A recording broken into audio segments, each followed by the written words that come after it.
Baik, Assalamualaikum warahmatullahi wabarakatuh. Perkenalkan, saya Bintang Pangestu, mahasiswa D3 Fakultas Keuangan, Universitas Ekuitas. Di sini saya akan menjelaskan analisis rasio profitabilitas dan likuiditas dari PT Wira Global Solusi Tbk atau WGSH.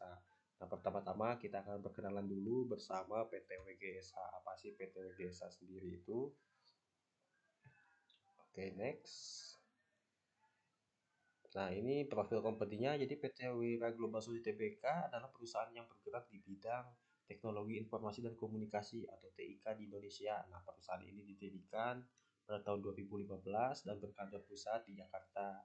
Nah, WGSH juga memiliki beberapa anak perusahaan yaitu PT Kirana Tama Teknologi, PT Smooth Teknologi Outsourcing, dan PT Kurs Teknologi. Oke, lanjut.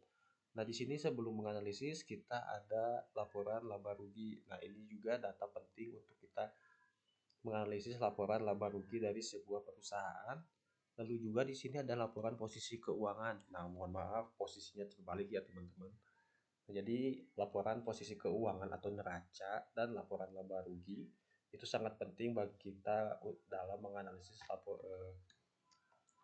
rasio profitabilitas dan likuiditas sebuah perusahaan. Lalu di sini kita mulai di profitability ratio. Di rasio ini ada NPM, OPM, GPM, ROA, ROE. Pada tahun 2023 NPM 14%, turun 1% di 2024 menjadi 13%. OPM di 2023 13%, turun lagi 1% di 2024. GPM-nya 41%, masih juga turun 40% di tahun 2024. ROA-nya 8%, tapi masih tetap turun juga 7%, sedangkan ROE-nya masih tetap stabil di 8%. Lalu di sini ada kita jelaskan ya, jadi NPM ini yaitu bisa saja terjadi penurunan 1% ini disebabkan oleh mendadak meningkatnya biaya atau menurunnya efisiensi, namun perusahaan masih tergolong sangat profitable karena NPM-nya masih di lebih dari 10 ya teman-teman. Artinya lebih dari 10 itu sangat bagus ya dalam sebuah perusahaan. Lalu di sini OPM, operating profit marginnya ini 2023 13%, 2024 12%. Nah, interpretasinya ini margin operasi turun sedikit menunjukkan beban usaha naik atau penjualan tidak berkembang sesuai biaya ya.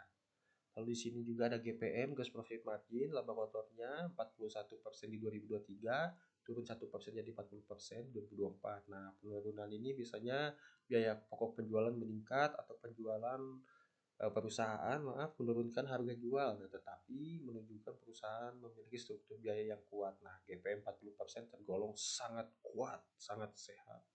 Lalu ROA ini kemampuan perusahaan mendapatkan return dari asetnya ini sama, turun 1%. Nah, penurunan tipis ini selaras dengan penurunan margin laba ya teman-teman, seperti di awal tadi. Artinya laba sedikit melemah terhadap total aset perusahaan. Lalu di sini ROE, return on equity, di 2023 8%, 2024 juga 8%, sangat stabil. Nah, ini artinya kemampuan perusahaan mengembalikan keuntungan kepada pemegang saham tetap stabil ya, meski terdapat penurunan kecil pada margin.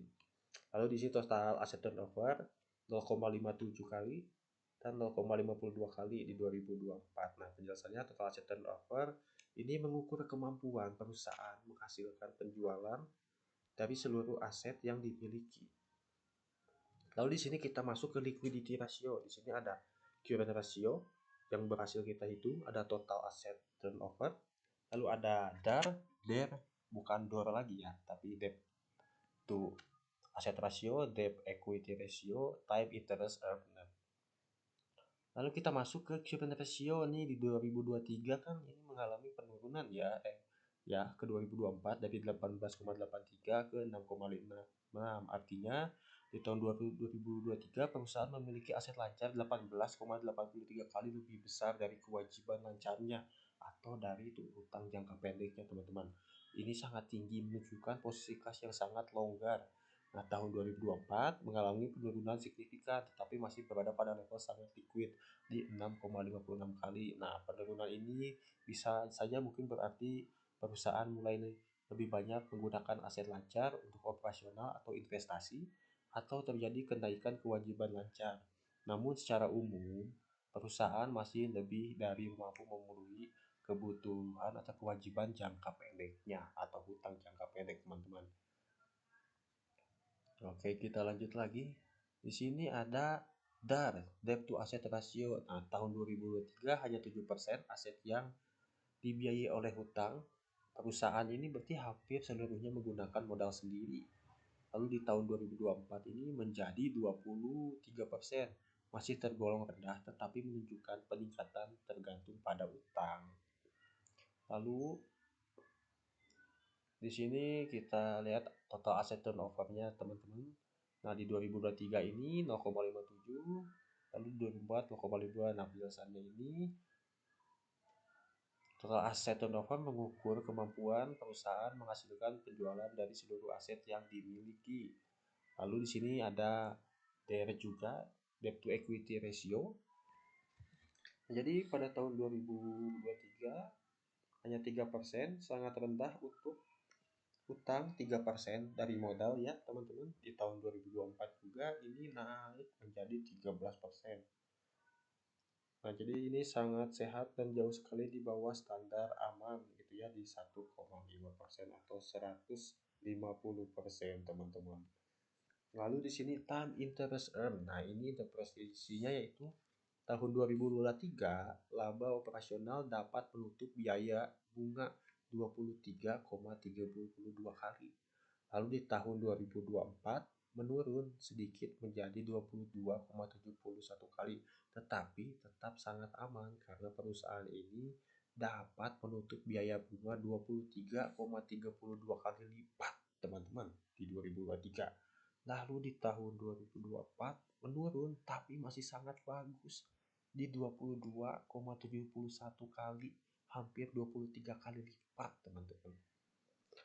Nah, jadi kesimpulannya, secara keseluruhan WGSH berada dalam kondisi keuangan yang sangat sehat. Nah, perusahaan memiliki likuiditas yang sangat aman serta profitabilitas yang sangat baik dan stabil. Nah, meskipun perlu meningkatkan efisiensi operasional agar margin laba tidak terus menurun di masa mendatang.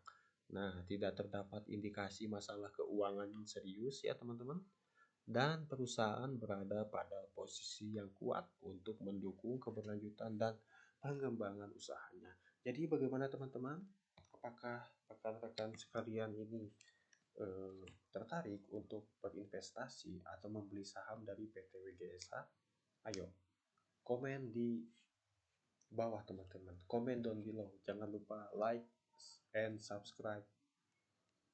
Kembali lagi bersama dan sampai jumpa lagi bersama Bintang Pangestu. Dah.